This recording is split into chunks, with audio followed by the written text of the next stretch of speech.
Olahraga bersama Kodam 2 Sriwijaya dengan sejumlah pejabat dari 24 universitas di Sumatera Selatan di lapangan Jasdam 2 Sriwijaya pada 23 Agustus pagi mengawali rangkaian penandatanganan kerjasama antara Kodam 2 Sriwijaya dan universitas di Sumatera Selatan.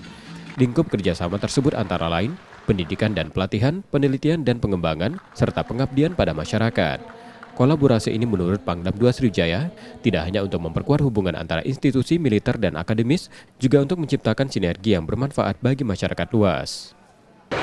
Terjalin komunikasi yang baik antara Kodam dengan universitas terus jelas ya.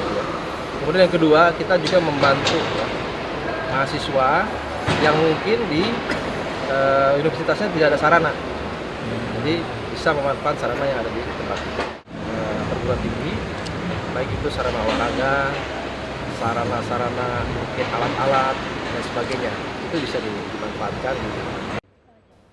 Pihak universitas menilai kolaborasi ini tidak hanya memperkaya pengalaman akademis mahasiswa, tetapi juga mempersiapkan mereka menghadapi tantangan di dunia profesional dengan lebih baik.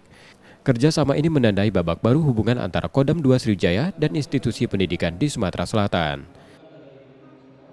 Tim Liputan, Kompas TV, Palembang, Sumatera Selatan.